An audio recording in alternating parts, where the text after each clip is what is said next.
à partir de ce mois-ci, on va organiser une série de simulations qui vont concerner les entretiens de screening, qui vont concerner les entretiens type études de cas, qui vont concerner les entretiens aussi de culture fit, que ce soit tech, que ce soit produit ou autre. Et puis, on espère que ce sera vraiment utile pour tout un tas de personnes. Donc, merci énormément à toi, Kujo, et à toi, Vincent, d'être là et de commencer cette série avec nous. Je vais peut-être vous laisser tout simplement vous présenter, nous dire un petit peu ce que vous faites, ce sur quoi vous travaillez en ce moment, et partir de là. Ok. Vin- Eh ben, merci pour l'invitation. Bonjour à tous. Donc moi, je suis Vincent Voisin. Je suis l'un des cofondateurs et donc CTO de Kiwi. Donc on y reviendra, mais Kiwi est une solution de change de devise pour les TPE et les PME françaises. Et donc je m'occupe de tout ce qui est le développement et la construction de l'outil, de la solution SaaS mise à disposition des clients de Kiwi. Ok, nice. Euh, Kujo, du coup, toi, plus côté développeur, Exactement, oui. tu vas plutôt prendre la casquette candidat. C'est ça. Moi, je suis développeur full stack React Node. Et là, actuellement, je suis référent dans une startup qui s'appelle Afri, spécialisée Ok, dans la partie marketplace embarquée dans des avions. ok, Voilà. cool. Alors, avant de commencer, nous, on voulait vous partager quelques insights. On interroge beaucoup nos candidats, nos recruteurs pour comprendre les dynamiques, ce qui se passe sur le marché du recrutement. C'est peut-être une question que vous vous posez si vous êtes là. Sachez que nous, on a des études qui sortent assez souvent. En ce moment, ce qu'on constate, c'est que il y a beaucoup de devs, plus que sur la partie produit, c'est assez drôle, qui envisagent de changer d'emploi, et ça concerne beaucoup la partie rémunération. Euh, on pourra vous donner les détails. Il y a toute notre enquête qui est disponible sur notre site web, mais la rémunération est un gros facteur de volonté de changer. Les conditions de travail aussi, le télétravail et ainsi de suite. Pour autant, ce qu'on voit, c'est qu'il y a une vraie tendance en ce moment qui s'inverse sur le full remote et le freelancing. C'est pas des c'est pas juste empirique. On a des statistiques là-dessus. On constate que de moins en moins d'offres concernent le full remote, et qu'il y a de moins en moins d'offres aussi sur le freelancing. Et il y a aussi une vraie tendance à la, au fait que les TJM de freelance se plafonnent. Euh, L'autre tendance qu'on voit aussi, c'est sur les postes de CTO et de Head of Engineering. On en a moins en 2023, en year to year par rapport en 2022. Sur LinkedIn, je crois que le drop est de 40-45%. Donc c'est pas négligeable. C'est pas négligeable. Pour autant, il y a quand même une forte demande sur les postes de software engineer, notamment senior, confirmés à experts, sur des postes de contributeurs individuels, de lead dev, ou tout simplement de dev. Ça, la tendance est pas au ralentissement, au contraire. Donc, donc quand on a dit tout ça, on a donné une partie de la photographie actuelle. L'autre partie, le truc à prendre en compte, c'est qu'en 2024, nous, on voit pas mal de signaux qui nous indiquent qu'il il y a une bonne reprise sur les recrutements tech à venir à partir de Q2, Q3. On fera tout un talk là-dessus. C'est pas forcément l'objet du talk là maintenant, mais il y a plein de signaux qui nous indiquent ça. Si vous avez des questions par rapport à ça dans le chat, n'hésitez pas. Nous, on voulait vous partager aussi quelques ressources qu'on a développées qui peuvent être vachement utiles, surtout si vous êtes en phase de recherche. La première ressource, c'est des exemples d'études de cas qu'on a réalisées avec des startups partenaires, notamment InnoVorder et d'autres.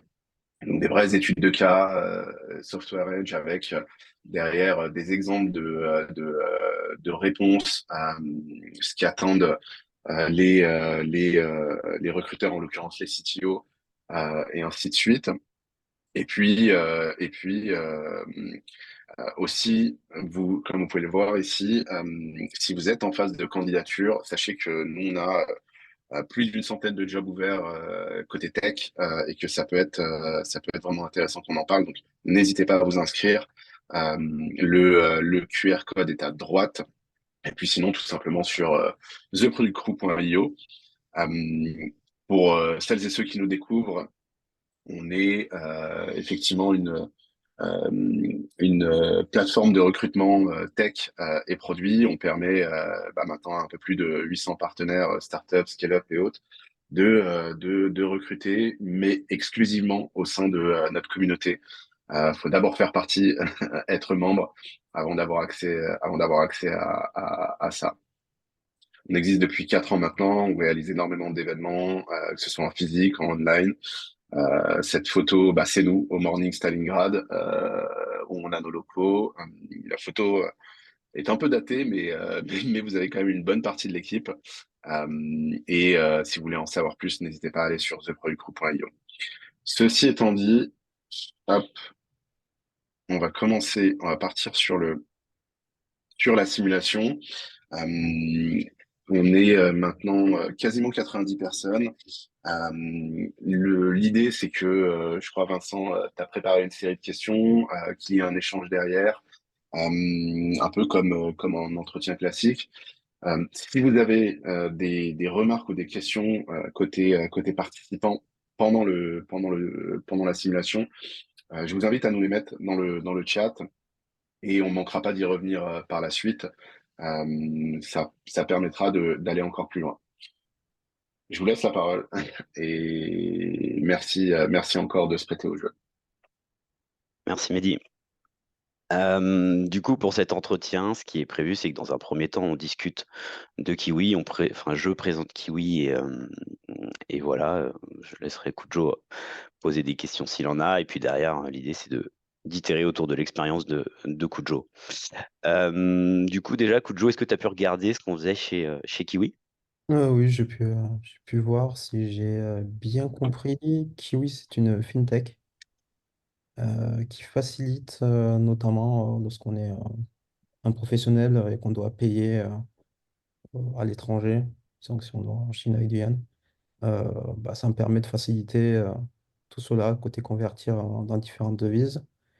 Et après, je suis pas sûr d'avoir bien compris, c'est sur la partie du suivi carbone euh, des opérations. Si tu peux me donner un peu plus d'informations, je suis pas sûr d'avoir bien saisi ce qu'il en était.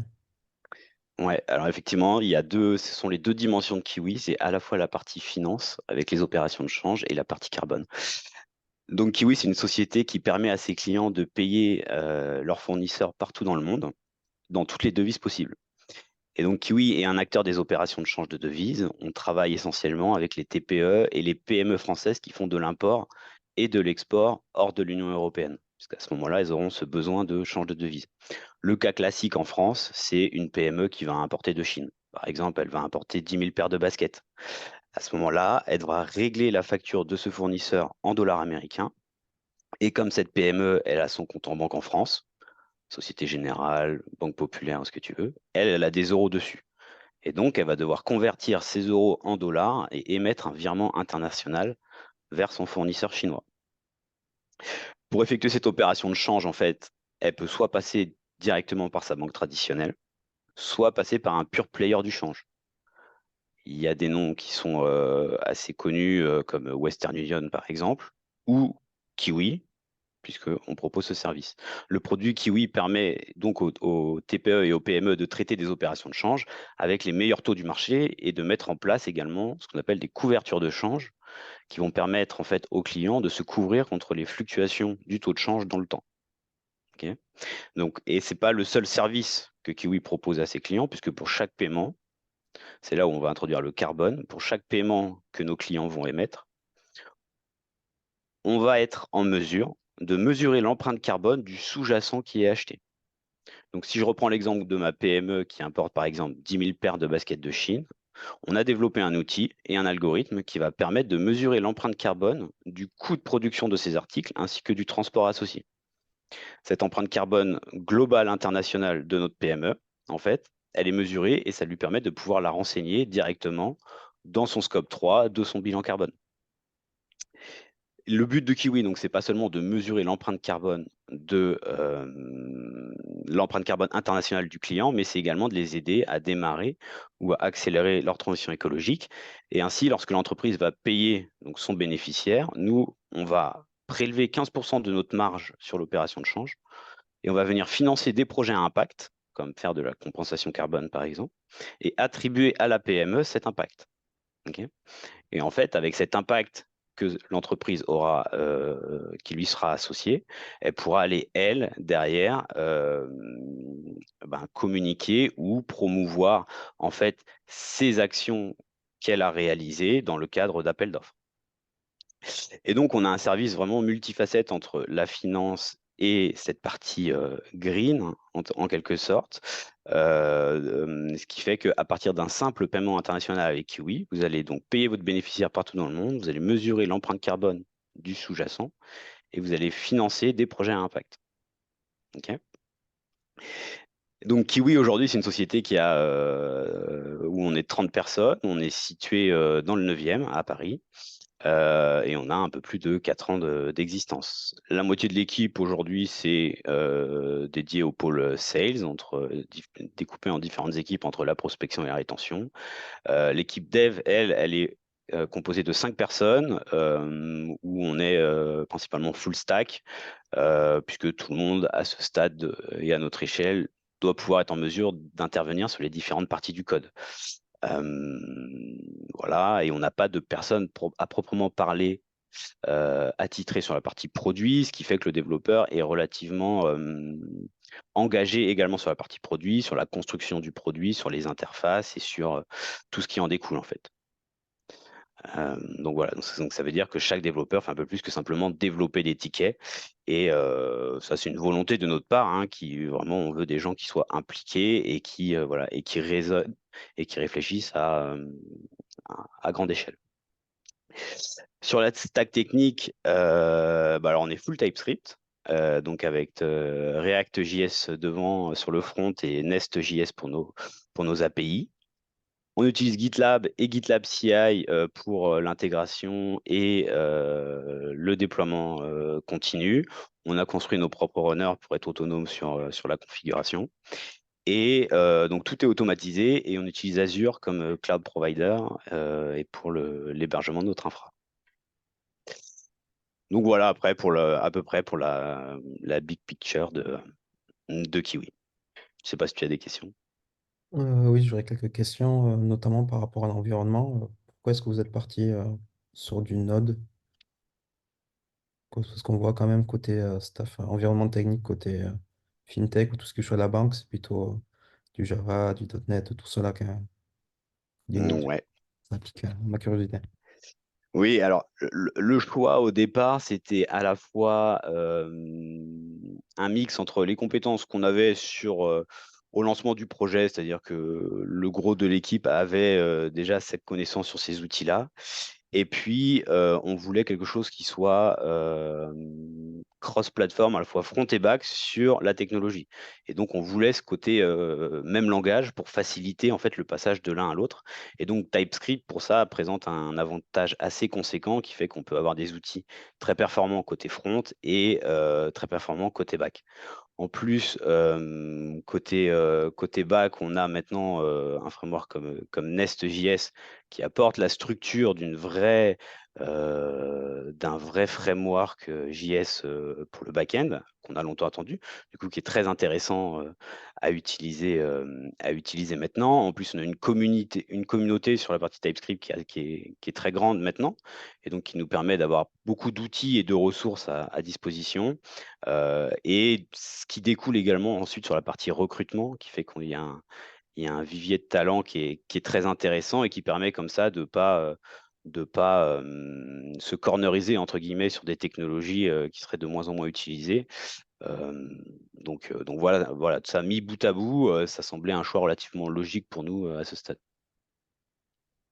Eh bien. Et tout à l'heure, tu as parlé de React. Est-ce qu'il y a, il y a un framework ou quelque chose, ou c'est directement React en client? Qu'est-ce qu'il en est côté front? Alors, on utilise directement la librairie React sans framework. Au lancement, il y a 5 ans, on avait regardé pour utiliser Next.js. Il y a 5 ans, cet outil n'avait pas la maturité qu'il a aujourd'hui, ce qui fait on était revenu un peu sur notre position et on avait switché directement sur React. Aujourd'hui, si on démarrait, certainement qu'on ferait différemment et qu'on pourrait utiliser un outil comme Next. Mais voilà, il y a 5 ans, on n'avait pas fait le choix et depuis, on n'a pas forcément la volonté de migrer pour le moment parce que ça tourne malgré tout relativement bien. Et puis, le fait d'avoir une librairie derrière, ça nous permet de jongler avec les autres librairies dont on a besoin uniquement. Très bien. Est-ce que côté organisation de l'entreprise, est-ce que c'est plutôt du Scrum, du Kanban, tout cela, est-ce qu'on on va en discuter un peu plus tard ou est-ce qu'on on peut se lancer, en discuter maintenant? Qu'est-ce que... Ouais, alors sur le modèle d'organisation au niveau du projet, alors on est sur un modèle hybride dans le sens où on raisonne pas forcément en sprint fermé. Ok, on a un backlog qu'on alimente au fur et à mesure et dans lequel on vient piocher. Et ensuite, moi, je demande aux développeurs de prendre en main le sujet, que ce soit une simple feature ou quelque chose d'un peu plus conséquent, plus proche de l'Epic, par exemple, et de la mener à bien jusqu'à son déploiement. Donc, c'est assez formateur puisque ça force à creuser fonctionnellement le besoin, à aller challenger directement les parties prenantes dans l'organisation Kiwi. Et, euh, et ça permet donc de construire sa feature et de gérer les différentes étapes d'intégration continue et d'assurer le déploiement continue jusqu'à la production. Et donc sur ça, les développeurs sont relativement autonomes, mais sur l'organisation, on ne suit pas le, les règles à la, à la lettre, puisque pour l'instant, on n'est pas structuré suffisamment pour pouvoir enfin, on n'a pas toutes les composantes métiers pour pouvoir répliquer une organisation projet telle que pourrait la définir le Scrum. Donc, en fait, on est sur un modèle hybride qui fonctionne bien et qui permet comme ça d'avoir un flux continu de demandes entrantes. Eh bien. Ok, bah, si tu n'as pas d'autres questions, dans ce cas, je te laisse dérouler ton expérience et puis moi, je me permettrai de t'interrompre ou de noter des questions pour ensuite. Allons-y. Donc, je m'appelle Koudialo, je suis développeur full stack JS Node. Par rapport à ce que tu as dit, et ce que je trouve pertinent par rapport à cette offre, c'est notamment ce côté de la partie 360 où le développeur euh, il est combien ça, acteur de A à Z de sa feature. Donc ça me rappelle beaucoup l'une de mes premières expériences que j'ai eues chez Itizen. C'est vraiment au tout début de mon parcours en 2018. Ça commence à remonter. Où j'ai travaillé en collaboration dans une startup qu'on a fondée avec un ancien collègue, Jules, spécialisé dans tout ce qui touche aux bailleurs sociaux, également tout ce qui touche au logement pour faciliter les interactions entre les loueurs et les résidents. Et le but, c'était de digitaliser tout ça, à éviter que ça se passe par des appels téléphoniques plutôt que par une application. Donc, c'est tout qui était dans une application en React Native. Et pour côté organisation, étant donné que j'étais le seul développeur dans cette expérience-là, donc j'avais toute la partie euh, rédaction des user stories techniques, à changer également le produit. Parce que c'est vrai qu'entre le moment où on fait la maquette et qu'on pense le produit, au moment où on est face aux contraintes techniques, il peut y avoir des gaps à combler ou à orienter dans un certain endroit. Donc c'est vrai que c'est une des expériences qui m'a le plus marqué et qui m'a le plus appris aujourd'hui. Vraiment, c'est la partie où bah, tu es tout seul, tu n'as pas de senior, tu n'as pas de personnes plus confirmées qui sont là pour te débloquer. Et c'est vrai que c'est plus tard après que tu mets un peu les pieds dans le tapis ou que côté implémentation, tu regrettes d'avoir implémenté comme ci ou plutôt comme ça. Euh, et donc, comme j'ai pu dire, c'était une bonne expérience côté React et côté, enfin, comme j'ai dit, j'étais full stack avec du back-end, avec du Express, comme tu as dit, où il n'y avait pas encore Nest qui était aussi développé et qui va faciliter après l'implémentation des différents projets. Côté back-end, donc j'étais avec du NoSQL et du MongoDB Après, c'était plutôt simple. Côté challenge technique, c'était inscription, connexion, ajout de parc immobilier et également d'artisans. Donc, c'était plutôt un crude relativement normal. Malencontreusement, on n'a pas réussi à aller lever des fonds par rapport à cette expérience. Ce qui fait que j'ai dû retomber dans le marché de l'emploi. Donc là, j'ai quand été chez Zenica, qui est une ESN spécialisée côté craftsmanship. Ce qui m'a beaucoup plu dans cette ESN, c'était vraiment le parti passion, où vraiment tout l'ensemble des salariés étaient vraiment très passionnés, on apprenait beaucoup avec eux. Et donc par rapport à cette expérience, elle est en deux temps. Une première expérience où j'étais en interne, où c'était une refonte du site Zenica Academy, qui permettait aux consultants de donner des cours avec toute la partie planning, support de cours, et pour la partie des apprenants, de voir quand est-ce qu'ils ont leurs cours et pouvoir télécharger l'ensemble des ressources. Et donc pour cette expérience-là, on était cinq. Et ce qui m'a plu, c'est qu'à tour de rôle, on était à la fois product owner, euh, contrôle de la qualité parce qu'on avait des impératifs d'accessibilité, et également développeur full stack où à tour de rôle, on faisait nos heures story techniques produits, elles étaient validées par un PO, et ensuite on développait. Puis à la fin, au bout de 2 semaines, parce qu'on était sur des sprints de 2 semaines, on faisait une petite démo des features qui avaient pu sortir. Et donc ça a tourné plutôt bien. J'ai vraiment apprécié cet aspect 360, de pouvoir gérer la feature de bout en bout. Puis après, c'est du React, et côté back-end, ça ne changeait pas de ce que j'ai pu faire avant, c'est-à-dire React côté front et Express côté back-end, avec, comme j'ai dit, du CRUD relativement simple quand même à faire. Et donc, après cette expérience-là, j'étais placé chez Aircall pendant à peu près 7 mois en tant que développeur JS. D'ailleurs, c'est de mon parcours, c'est l'entreprise que j'ai le plus apprécié côté management et organisation. Ils sont très orientés euh, user-centric, donc vraiment orientés utilisateur, euh, quel est leur parcours, comment ça se passe. Vraiment, le comportement utilisateur est vraiment primordial, c'est vraiment de la technique pour de la technique. Donc, c'est un point qui m'a beaucoup plu.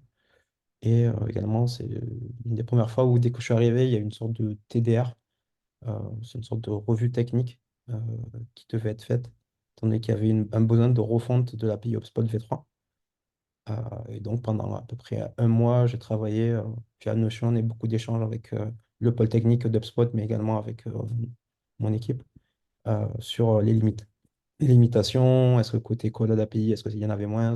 Est-ce que les contrats d'API avaient changé? Et tout ça, ça nous permettait d'être beaucoup plus véloce au moment de l'implémentation et de ne pas se poser trop de questions. Et une fois qu'on a terminé ce mois-ci, que ça a été validé, qu'on avait à peu près toutes les informations nécessaires, ça a été avec un collègue senior qui est arrivé de proposer trois architectures différentes, étant donné qu'actuellement, enfin, à ce moment-là, euh, Aircall utilisait un SaaS qui s'appelait Tray, qui permettait de faire de l'automation. Et donc, on était au milieu dans la marketplace à gérer pour voir si les contrats sont toujours bons et s'il n'y a pas eu de régression ou de bug là-dessus. Mais l'inconvénient, c'est que c'était des gros monolithes, ce qui faisait que, côté, à chaque fois qu'il y avait un nouveau client, il fallait tout recommencer de zéro. Donc, le but, c'est que ça soit plus modulaire. Donc, notamment, les trois architectures, c'était ça, comme ce qu'on avait avant, ou un projet, euh, un environnement en tech, et deux autres où on pouvait réutiliser des composants. Après, l'inconvénient, c'est qu'au bout d'à peu près un mois, avec mon collègue, on a pu voir que côté performance, c'était pas du tout au rendez-vous. Étant donné qu'au moment où la popine s'affichait sur l'application, euh, ce qui se passait, c'est que ça mettait trop de temps, à peu près 3 secondes. C'est qu'en théorie, la popine s'affiche, on a l'information, on sait qui nous appelle, les derniers échanges, le thème du dernier échange. Parce que là, dans ce cas-là, ben, on décroche, mais c'est après coup qu'on a l'information, donc ça se perdait son sens. Donc, il y a tout qui a été réintégré via un POC avec du Node et de la WS avec tout ce qui est DynamoDB, des lambda, pour vérifier si le concept en interne était viable.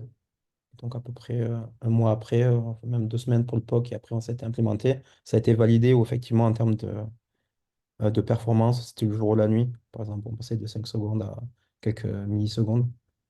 Euh, et donc on a travaillé en mot programming. C'est aussi là où j'ai découvert toute la partie mot programming, où il y a toute l'équipe qui est en train de développer ensemble, et qu'à tour de rôle, on passe le clavier. Euh, donc ça, c'était assez fastidieux parce que c'était pendant le confinement et que les journées étaient longues. Euh, mais dans l'ensemble, je garde un bon souvenir parce que ça permet d'uniformiser les pratiques Mm. au lieu de passer uniquement par des pairs où c'est un peu trop tard. Et voilà pour l'expérience. Et donc, le pourquoi est-ce que cette expérience s'est arrêtée? Bah, c'est en grande partie à cause du Covid, où j'étais encore en période d'essai, où elle avait été renouvelée. Et que une semaine avant, à cause du contexte économique, bah, tout simplement, j'ai été remercié. Bon, après, ça a été assez délicat, mais j'ai rapidement rebondi dans une autre entreprise qui s'appelle Docté Gestion, où idem, ce qui m'a beaucoup plu, c'était vraiment la partie 360, toujours dans un environnement React Node, si tu te poses la question. Dans un premier temps, je suis intervenu sur la partie de faire un POC de téléconsultation vidéo à destination de médecins. Donc, idem, là, il y avait déjà un front qui utilisait Next. Donc, j'ai récupéré l'application Legacy dessus et j'ai rajouté des pages pour aller vers cette feature-là. Après, côté environnement, c'était ça. Après, j'utilise une third party pour faire toute la partie socket avec la vidéo, le micro et tout ça, qui s'appelait Apizzy, qui a bien tourné et qui me permet de faire gagner du temps. Mhm. Et après, ce qui était vraiment intéressant, c'était plutôt déjà la partie back-end, de gérer les queues, vérifier que le médecin est en ligne, qu'il n'y ait pas de collision de ce côté-là. C'est la partie qui était plutôt sympathique et ça m'a permis de valider ma période d'essai. Après, c'est parti vers une autre squad. Et l'entreprise a racheté une entreprise, une ESN, ce qui fait que jusqu'à ce moment-là, on était très en cycle en V. C'est-à-dire, on va dire, le CEO pense à un projet, il le descend son équipe le descend au chef de projet, et ainsi de suite jusqu'au graphiste et là-dessus. Et nous, on est en bout de course, ce qui fait qu'il y avait beaucoup de pertes entre le moment où c'est pensé et le moment où on développe, ou des features qui étaient plus à jour ou plus voulues. Et donc, il y avait beaucoup de projets qui partaient à la poubelle. Et là, grâce avec le rachat de l'entreprise de CTO qui est venu, qui a amené du Scrum, on était en itération de 2 semaines, ce qui faisait qu'on avait beaucoup moins de problématiques de ce côté. Euh, et on était en squad de 4 ou 5 personnes également, ce qui changeait la donne comparé au grand meeting de 15 ou 20 personnes qu'on avait. Mm. Donc en termes de vélocité, c'était beaucoup plus intéressant. Et ensuite, j'ai surtout travaillé sur la partie RH, c'est-à-dire faire des formulaires d'arrêt maladie, de congé et également d'un planning. Et tout ça également en full stack. Au début, c'était sur Express. C'était assez fastidieux parce que chacun avait un peu sa manière de développer, de monter son projet. Mais c'est vrai que dès que le CTO il a amené avec Nest, ça nous a permis d'avoir une sorte de cocon commun où c'était beaucoup plus simple d'intervenir sur d'autres projets qui avaient été commencés par d'autres collègues plutôt que faire du reverse engineering sur l'ensemble des projets qui étaient côté Express. Euh, voilà pour ça. Et donc là, actuellement, je suis chez Airfree. Comme j'ai pu dire, c'est une entreprise qui est spécialisée en tant que marque blanche dans des marketplaces, embarquée Mm. dans des avions. C'est un peu comme s'il y avait Amazon, le marketplace d'Amazon dans un avion direction Dubaï, par exemple, où on peut acheter et se faire livrer. Ok. Et là, je n'interviens surtout sur uniquement la partie front-end. J'ai plus cette casquette back-end que j'avais côté Node, où c'est superviser l'environnement, gérer les packages et challenger sur la partie des features. Et gérer avec les clients aussi d'estimer la partie feature des besoins clients. Ok. Voilà O- pour l'essentiel. Ok, merci. Très intéressant. Si je les reprends dans l'ordre, notamment sur la partie entrepreneuriale, j'imagine que ça a Oui. été un projet très, très intéressant. Si tu devais faire des choses un peu différemment aujourd'hui, ou si tu devais avoir un recul post-mortem sur cette expérience-là, qu'est-ce que tu ferais différemment et notamment qu'est-ce que tu ferais peut-être mieux pour mieux aider la boîte à aller lever les fonds? Euh, pour mieux aider, je peux pas vraiment te dire parce que c'était vraiment plus de la partie orientation business où la problématique c'était qu'on s'orientait plutôt vers du B2C alors que les investisseurs préféraient du B2B. Donc là-dessus, j'aurais pas pu faire grand-chose parce que j'étais plus côté technique. Mais j'irais peut-être plus côté feature où il y a des endroits où, notamment côté back-end, tu auras peut-être plus dû privilégier la partie esthétique plutôt que quelque chose vraiment qui marche de bout en bout. Parce que même si moi, de mon côté, côté tech, j'étais content et que je voulais que ça marche, d'un côté investisseur, c'était plutôt, faut qu'il y ait un simulaire pour que ça fonctionne et qu'on aurait très bien pu se plugger sur un back-end déjà existant, où on aurait payé pour Hmm, gagner du temps. Donc, je dirais que c'était plutôt la gestion du temps où peut-être que j'aurais dû encore plus m'orienter sur du front-end plutôt que sur le back-end des deux, parce que forcément, en termes de temps, ça a doublé. ok. Voilà. Ok. Sur la réalisation des études rapides, là, les TDR dont tu parlais, est-ce Oui. que tu peux approfondir un peu le fonctionnement et ton retour d'expérience par rapport à cette méthode de travail? Bien sûr, donc par rapport à comment ça a été fait, on a fait plusieurs meetings d'équipe sur les prochains challenges que cette nouvelle API devrait relever.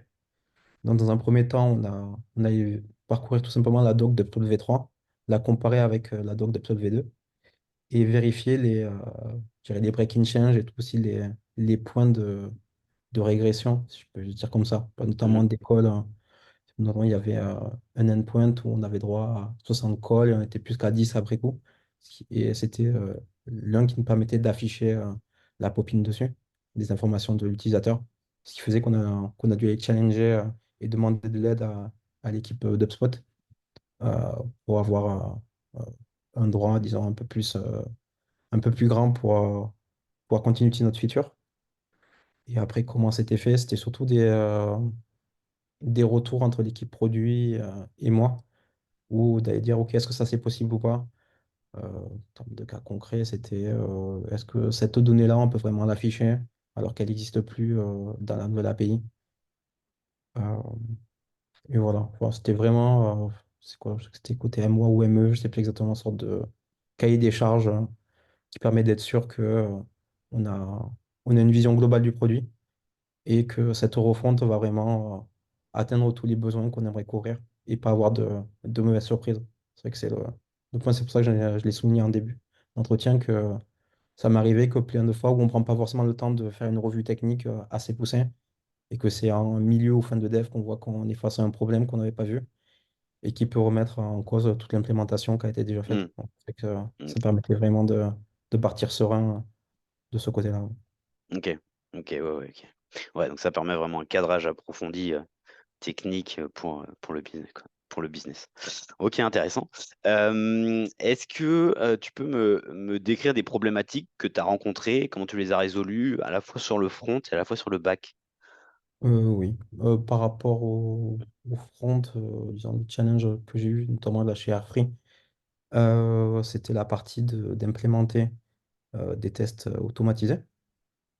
Donc, c'est plutôt moi, dès que je suis arrivé, où on avait une problématique, où il y a, enfin, quand je suis arrivé dans la boîte, à partir du moment où je touchais, par exemple, une portion de CSS ou une méthode quelque part, j'avais forcément un effet de bord à gauche ou à droite qui faisait que je devais refaire une repasse, aller parcourir tout le site pour voir s'il n'y avait pas de régression visuelle ou opérationnelle. Euh, donc, ce truc cool, c'est que le CTO, Yoann, avait déjà en tête le fait d'automatiser tout cela. Il avait déjà pensé à implémenter Playwright, qui est un peu comme Cypress, à part qu'il a la capacité à lire les iframes et également le multitab. Et donc, ça a été un peu ce qu'ils avaient fait par le passé avec Cypress, de suivre le parcours du client, rajouter des clés un peu partout, euh, pour être sûr que, par exemple, le bouton est bien cliquable à ce moment-là, que également la partie régression visuelle sont là, avec la partie screenshot, même si c'est pas forcément le plus stable. Ça, c'est périlleux à maintenir toute cette partie-là.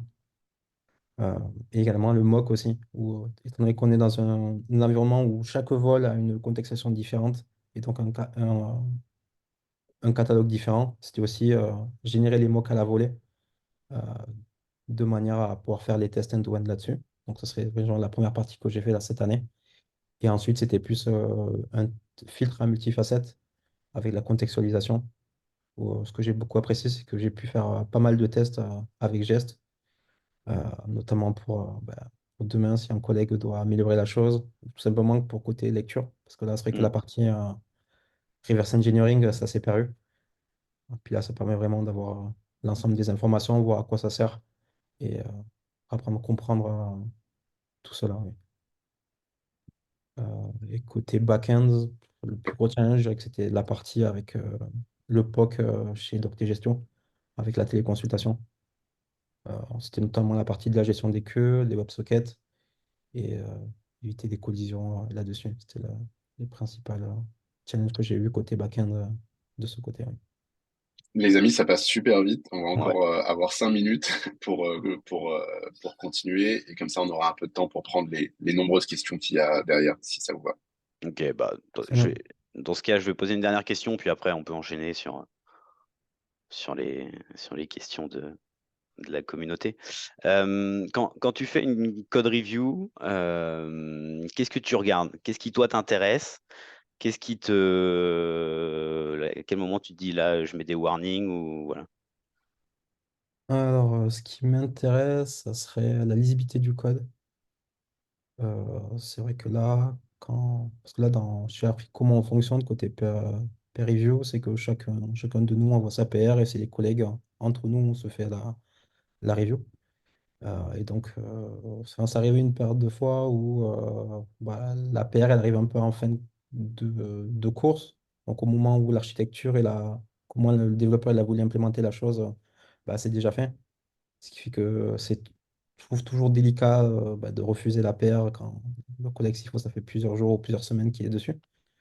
Donc moi, j'interviens plutôt sur la partie lisibilité, c'est-à-dire le naming des constantes, des méthodes. Euh, Est-ce qu'on comprend facilement à quoi ça sert? Hmm, Après, c'est vrai que le fait d'utiliser TypeScript, ça permet largement de faciliter la lisibilité avec le typage qui est renforcé. Puis on peut également rajouter du TS comment si réellement on veut comprendre et pousser la chose. Donc ça serait ça, je dirais plutôt après éviter des effets de bord avec enfin, côté front, les use effects qui peuvent générer des boucles infinies là-dessus euh, et voir si ça suit aussi la charte de CSS ou qu'on avait dit de nommage de nomenclature. Ce serait plutôt ouais, de la gestion de la dev expérience plutôt hmm, que de remettre en question toute l'implémentation qui a été faite. C'est pour ça que enfin, je trouve que c'est plus adapté le peer review, tout ce qui est peer programming ou mob programming, où c'est plus simple de s'orienter vers une solution. hmm. Ok, ok, ouais. Ouais, donc ça permet quand même de s'assurer de l'homogénéité du code qui va être mergé et qui est ajouté, quoi, ainsi que du fonctionnement de la feature, quoi. Ok, ça marche. Bah écoute, j'ai pas forcément d'autres questions maintenant, sachant que on peut prendre celle de la communauté. Yes, carrément. Et on va enchaîner très directement par un retour qui est pas mal revenu. N'hésitez pas à continuer à nous mettre des retours et des questions. Donc, ce retour, c'est celui de l'approche pour te présenter, Kujo. Donc, Ouais. on nous suggère, notamment Claire, de se présenter en 2 minutes.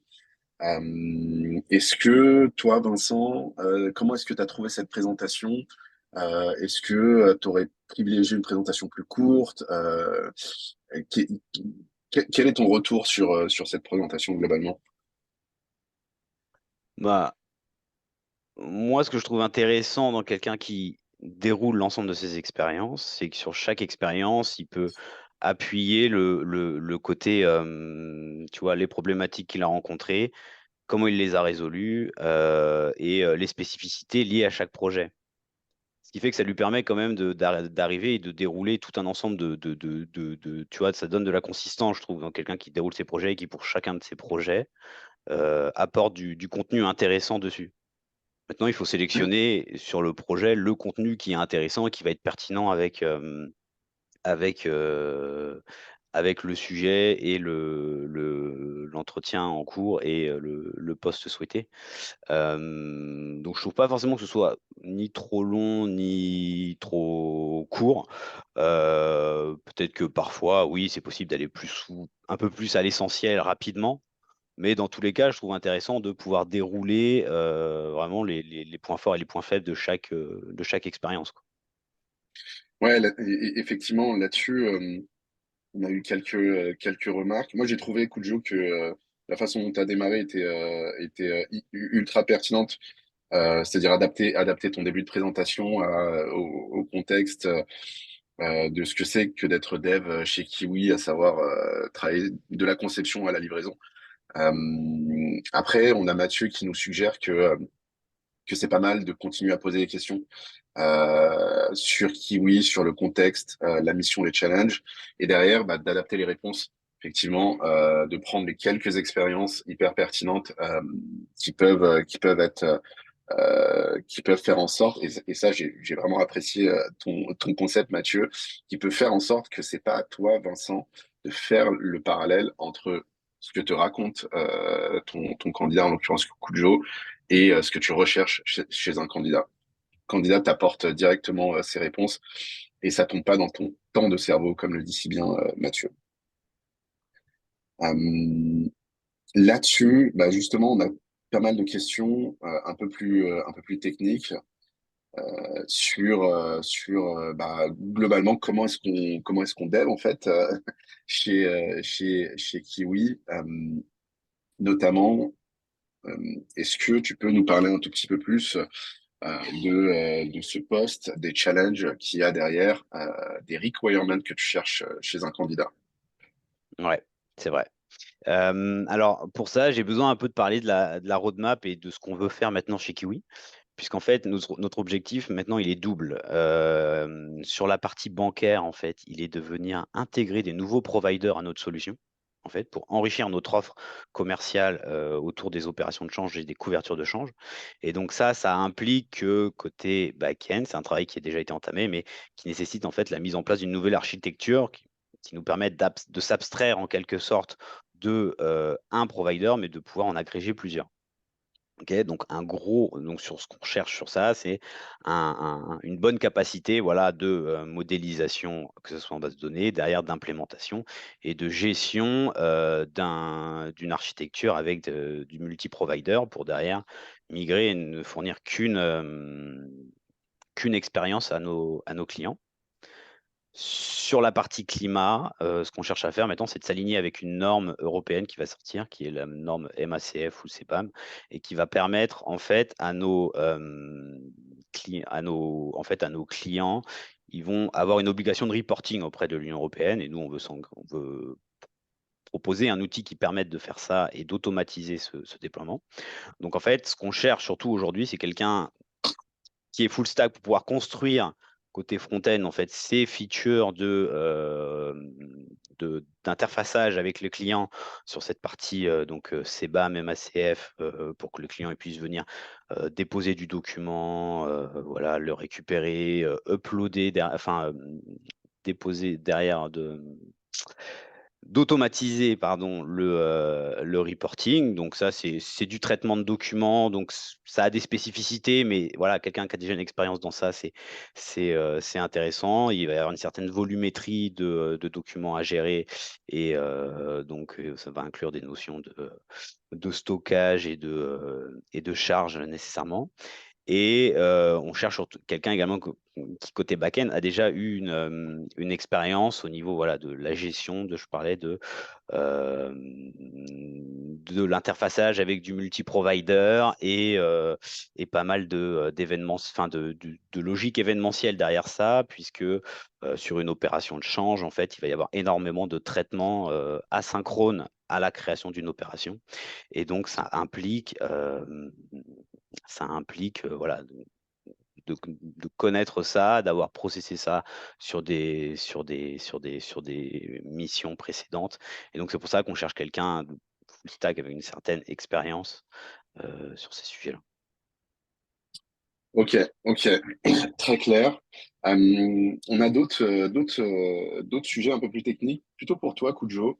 D'ailleurs, il y a pas mal de monde qui te félicite pardon, de t'être prêté Non, à cet c'est exercice qui est gentil. pas facile. Donc ouais, Euh, GG comme on dit. Est-ce que tu peux nous parler un peu de mob programming? Pourquoi est-ce que tu es parti là-dessus? Dans l'une de tes expériences, tu l'as évoqué. Parce que j'ai bien aimé cette expérience professionnelle et que là, dans l'équipe où je suis, on fait face où chacun de dev a une manière différente de développer. Quand on est tout simplement côté front, c'est le nommage des classes, enfin, tes classes CSS, est-ce que c'est du camel, est-ce que c'est là-dessus, est-ce que c'est du tiré, enfin, c'est du détail, hein, mais ça, c'est le type de choses que tu vois uniquement je trouve un peu à la fin de la PR, et qu'en faisant du mob, ça permet je dirais, de créer une culture commune euh, par rapport à comment est-ce qu'on fait, comment est-ce on va traiter ce problème que l'on doit faire face. Euh, et ça va permettre également de mettre en opposition, OK, moi je le fais plutôt comme ça, toi tu le fais plutôt comme ça, on peut pas faire les deux, comment est-ce qu'on fait?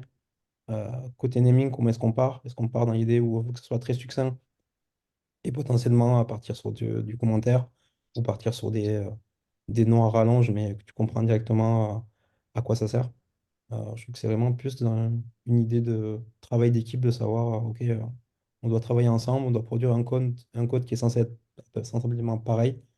euh, et ça va permettre, je trouve, d'uniformiser à la longue ça. Je pense que c'est aussi pour ça que Thierry, l'ancien engineering manager, l'avait fait. C'était pour avoir une vision sur le code qui est produit et pouvoir, dès le début, orienter vers là où on souhaiterait aller. Donc c'est pour ça que j'en ai parlé. Ouais. Alors une question de Patrick, j'aime beaucoup parce que c'est une question en fait, ça fait écho à quelque chose qu'on voit beaucoup nous dans les entreprises tech qui recherchent des devs. C'est que finalement on recherche beaucoup une personne qui va aller de la conception à la livraison, qui va pouvoir descendre très finement dans le code et puis monter très haut dans l'architecture et la stratégie. Est-ce que c'est pas finalement le boulot du CTO de penser un peu l'architecture globale, les choses un peu plus macro? Qu'est-ce que tu penses de ça, toi, Vincent? Alors, je suis évidemment d'accord avec ça. Dans ce cas, j'ai peut-être pas été assez précis sur ce que je voulais dire, mais l'idée, c'est pas de prendre quelqu'un et de lui demander c'est quoi la meilleure architecture sur ça. Comme j'ai dit, aujourd'hui, en fait, on a déjà le sujet est déjà en cours et on a déjà notre architecture qu'on continue de mettre en place multipass. L'idée, c'est de recruter quelqu'un et de quelqu'un qui peut venir nous renforcer sur cette partie-là, notamment pour le développement et le déploiement qui est long, en fait, c'est pour ça qu'on souhaite se renforcer. Et sur cette partie-là, la structure d'une startup fait que tu as besoin d'avoir des gens qui soient relativement autonomes, en tout cas passer un certain temps d'adaptation. Et donc, pour atteindre cette autonomie, tu as besoin d'avoir quelqu'un qui a une certaine expérience. Et donc, c'est pour ça que oui, on recherche quelqu'un qui, au niveau sur sa capacité à réfléchir autour de la mise en place d'une architecture, est capable d'arriver avec des idées et est capable de proposer des choses et ensuite on en discute, on débat et on voit comment, enfin si c'est intéressant, comment est-ce qu'on peut le mettre en place ou sinon, eh ben, on itère à plusieurs. Mais de toute façon, la structure globale, aujourd'hui, oui, sur ça, c'est nous ou moi de mon ressort de faire en sorte que, de toute façon, ce qui est construit continue de fonctionner avec l'ensemble du système d'information de Kiwi. Et donc, sur ça, évidemment que le mot final me revient. Si je fais l'analogie avec la partie produit, c'est un peu la même chose hein, dans un contexte de startup série A, B. C'est vrai que le CPO va donner une impulsion, une vision, une stratégie, et puis on va avoir des product managers plutôt seniors qui vont eux énormément travailler voilà, renforcer un petit peu la discovery, suggérer des choses un peu plus importants niveau roadmap. Et c'est un peu l'effort de tout le monde de faire ce travail-là. C'est pas uniquement, ça revient pas uniquement au C-level. Moi, j'avais plus alors, on a d'autres questions qui arrivent, mais je voulais quand même qu'on prenne un tout petit temps pour en fait avoir votre feedback, hein, vos feedbacks respectifs. Quelle est ton évaluation, toi, de cet entretien avec Kujo, Vincent, et inversement, Kujo, quelle est ton évaluation, toi, de cet entretien avec Vincent? L'idée n'est pas de dire on continue, on continue pas. L'idée est d'apporter un petit peu quelques éléments d'analyse de cet entretien. Moi, de mon côté, alors, ce que je recherche avant tout dans ce premier entretien, c'est de voir si j'ai un certain fit avec le candidat, puisque ça reste l'essentiel pour nous à ce stade. Donc c'est pour ça que je fais pas forcément un entretien hyper technique sur le premier, mais c'est surtout pour rencontrer le candidat, pouvoir échanger avec lui et voir si ses expériences et son recul, sa prise de recul et son regard en fait sur ses expériences sont intéressantes pour nous. Est-ce qu'il a de la plus-value pour nous? Donc sur ça, moi je trouve que ces expériences, elles matchent plutôt bien et ces différentes méthodes de fonctionnement matchent plutôt bien avec nous, l'organisation Kiwi. Donc moi je trouve ça plutôt positif. Et ensuite, nous, la deuxième étape, c'est de faire venir le candidat chez nous et cette fois-ci de faire quelque chose de relativement plus technique et de rentrer dans le détail. Donc en fait, c'est seulement à ce moment-là qu'on qu'on rentre vraiment dans le dur du technique. Donc test plutôt live plutôt que à la maison et, et tu nous rends ça dans 2 jours, quoi. Alors effectivement, selon les candidats et le poste recherché, oui, oui, on peut envoyer quelque chose avant et on demande au candidat de venir avec. Et ensuite, on itère dessus. Et ça, c'est souvent un bon moyen de voir, enfin de cerner le candidat et sa production, quoi. Très clair. Donc on arrive un peu à la fin. Il y a encore une ou deux, un ou deux éléments, et notamment coup de jeu. Je suis très curieux d'avoir ton retour aussi. Est-ce que vous pouvez nous mettre, s'il vous plaît, vos retours par rapport à cet exercice dans le chat? Comment est-ce que vous avez trouvé ça? Comment est-ce qu'on pourrait l'améliorer aussi? Ça nous aide vraiment énormément. C'est la première fois qu'on fait ça. On va continuer cette série. Ouais, très chaud pour avoir vos retours. Du coup, toi, Kujo, ouais, quel serait ton feedback, tes feedbacks par rapport à cet exercice? Bah, dans l'ensemble, je trouve que ça s'est bien passé. La partie qui était un peu compliquée, c'est que d'habitude, moi, même si on a déjà eu le temps d'échanger, c'est que ce que je fais, c'est que je prends la fiche de poste et toutes mes expériences qui sont pertinentes et que je vais pouvoir accentuer sur cette partie-là, je les mets plus en avant pendant le moment où on me demande de me présenter. Euh, donc là, je suis plus allé dans l'idée d'essayer de récupérer des informations à la volée par rapport à ce qu'il avait pu dire, notamment sur les développeurs qui sont déjà présents, qui sont quand même très orientés produits, au lieu de c'est juste prendre un ticket, je le fais et ma feature s'arrête là. Ouais. Donc c'était plutôt de mettre l'accent dessus, sur cette partie-là. Donc l'ensemble, c'était bien. Et également les retours, je trouve ça intéressant, parce que moi, d'habitude, je fais plutôt des présentations denses, sauf quand j'ai pas d'informations. Ou par exemple, je vais à un entretien où j'ai pas de fiche de poste, je vais grossir très peu, dire juste du full stack, du React, du Node, et après essayer de récupérer de l'information.